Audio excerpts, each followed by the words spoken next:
Sort I think this of. gets misunderstood a lot. I am not pro-Russian.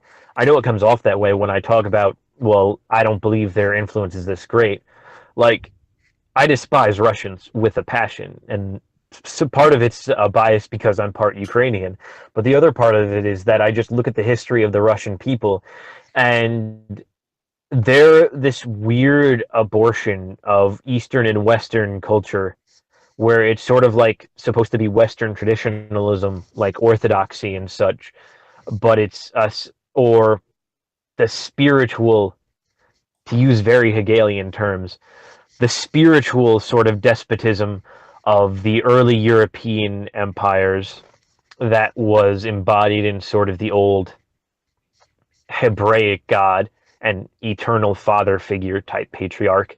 And then there's the Oriental despotism of the East, which is more less of a spiritual nature and more of a government nature, where again it's like the leader is sort of the god figure. And Russia is where both of those things come to rest. It's not like you have a king in the West that's ordained by God, even though you had some of that in early Russian history. Communism kind of did away with that. Now it's sort of like you have these god emperor type political figures with this mentality of hyper strict having to hyper bleh, I can't talk, having to conform to these narrow, rigid traditions that have been warped by communistic worldview as well. It's so Russia. I despise. Long story short, Russia is a people who are content with despotism in all forms, and rather than try to fix it for themselves, they just choose to export it so everybody can be miserable with them. And I would like nothing more to see Russia just completely stop existing. But I just don't. I believe the extent to which their political influence is stated is highly over exaggerated.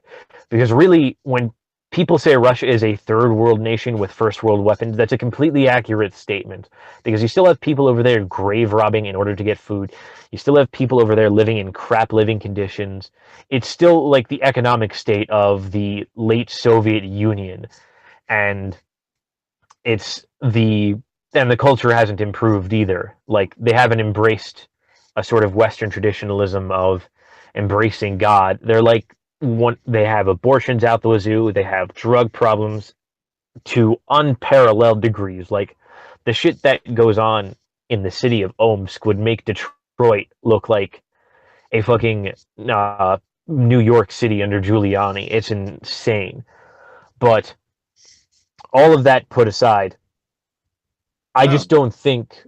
Uh, I don't like Russians, but I oh, don't think the fear of Russia that we currently have is justified in any sense. And so I'd like to understand, like, yeah, I could understand there could be some Russian actors within the Trump campaign, but in the same way, I'm sure there were other foreign actors inside of Hillary Clinton's campaign. I'm sure there were other types of foreign nationals within both campaigns because every nation in the world has a stake on how the U.S. election turns out. And so, of course, every nation with the capabilities is going to try to infiltrate both campaigns if they can, or hedge their bets on one campaign over the other. And if Russia happened to hedge their bets on the right campaign, well, kind of good on them. But at the same time, just because there's a few bad actors within the Trump campaign doesn't mean that Trump's success or that the Trump's success or the direction of policy in the United States is being directed by the Russians. They just happen to place their bet on the right horse more so. mm, I got a rather mixed view on Russia. One, I'm not Ukrainian. I'm African American, so I have no Yeah, real you don't have that ethnic bent like I do. I don't have no real connection to Eastern European culture or European culture in general. I'm just more of a destination.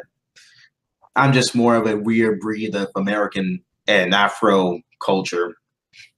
You can, but on my view on Russia, my personal view on Russia, I just feel bad for them because they've just been screwed. They run their country like a mafia state for centuries, and when things started getting a little bit better with Peter II, but things just started just going downhill. But the thing is, like Yeah, during the like late 18th century, not late 18th century, but the late 19th century, they just started to improve slowly. like very slowly, but it was progress. Like the economy was Yeah, just slowly. that that's what I mean. It's like Russia is a state that cannot get its shit together at any point.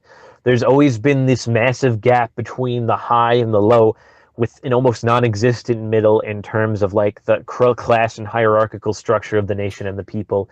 There's always been this sort of lack of nuance, I guess is the only way to put it, in Russian politics, where it's always been straightforward and direct, which has been to their benefit recently, especially in the Obama era, because Obama was a pussy. But it's always been something where it's so black and white with Russians, where it's either this way or it's that way, and it's constantly been going between despotism and almost like anarchy in some sense, because it's almost like anarcho tyranny, where it's like the punishment of the good for because they can't really punish the evil, because there is still evil in that country, but it's run in much the same way Italy was. And that's to get back to Italy, which is what we started talking about. That's my fear about Italy.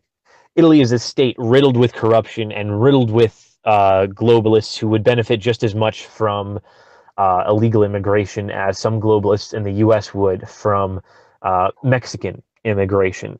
And Oh, as such, I don't see. I'm happy to see, and Italians being Italians, most of them don't give a crap as long as they get to live their lives and they get to drink wine and eat food soaked in olive oil and or tomato sauce. So I it's sort of like I can see the coalition working and I can see the coalition effective if the Italian people have actually effectively culturally become homogenous again. But barring that, I don't see anything great. Like if Italy manages to leave the EU, then all bets are off. Good for them. They can go fucking collapse after that. But I don't know if they'll even get that far, which is my real concern. And if that's and to talk about Russia influence, if they leave the EU because of Russia, then fine, good on Russia. Like if Russia's doing all the things I want them to do, then I'm not going to bitch and moan about Russia, quite frankly, even if it is their fault and even if they are doing other things, because they're still going to be irrelevant on the global scale. Like the United States is in a cold war with China right now, and I don't understand all this fear mongering about Russia, because Russia isn't colonizing Africa, or Russia isn't manipulating our currency currently. Russia isn't profiting massively off of subsidized steel at the expense of American industry. Like Russia is a non-player in so many important areas right now that I can't possibly imagine why there's all this kerfuffle over them, except as a scapegoat for the emergence of right-wing politics in Europe and the United States. So I think it's wholly reasonable to completely just ignore that Russia even exists at this stage of the game. okay. On Russia though, Russia do have a stake in everything. Well, not everything. They have a stake of stealing their national. They have a stake of stealing your energy, their oil. So there's always going to be that interest. Germany have an interest in Russia because they want their energy. They're willing to pay for their energy. That's sort of just like right now, Russia out of this moment is always in a state of survival, internationally speaking and domestically speaking, because Russia is a very diverse society. And right now, internationally speaking, they want to further interest as much as they can, i.e., selling their oil. They nationalize their oil industry for a reason to get that out there. Right now, due to this pushback from the United States, they're going to be more dependent on China. So they're probably going to be crippled by China because as of right now, the Chinese and Russian relationship is abysmal since the Sino-Russian split during the 1950s or during the Korean War. So it just I don't fear Russia. I feel bad for them. I rather have I don't know. I have a rather some type of respect for their leaders, to be honest, for keeping a large country with very diverse people in line like that. That takes a lot of cunning and will to do that. Just Yeah, so like Russia has a stake, and Russia's trying to get into the global market for the sake of oil, and so that they can be relieved from this disastrous economy which they've been facing since basically the entire Soviet Union, but in particular the late Soviet Union under Gorbachev and Glasnost and Perestroika and things like that. But at the end of the day, that's not what they're talking about right now. What Russia's trying to do to alleviate that, which is sort of, go along with sort of this populist wave and work with what the right's doing, because the right has arguably more pro-Russian sentiment than anyone in the left does at the moment. At the end of the day, that's still harmless, because if Russia enters the global market again, it's going to take them another half a century to get back on their feet to even have close the influence they had during the Soviet Union. Like, they're no longer the subversive force they once were, where they can send billions and billions of dollars into spy networks or into funding academics who are going to actively subvert, or even unions that are going to actively subvert culture. Like, Russia doesn't even gain from that in particular anymore. So all of the destructive things that Russia once did as a superpower in the form of the Soviet Union would be unhelpful at best and counterproductive to their own goals at worst, or even the norm, I would say. And so what I think is going to happen is if Russia enters the global stage, they're going to be a non-player still. Or, well, they've entered the global stage, so obviously they're a player, but they're not going to be China. At the end of the day, China is still what we're worrying about.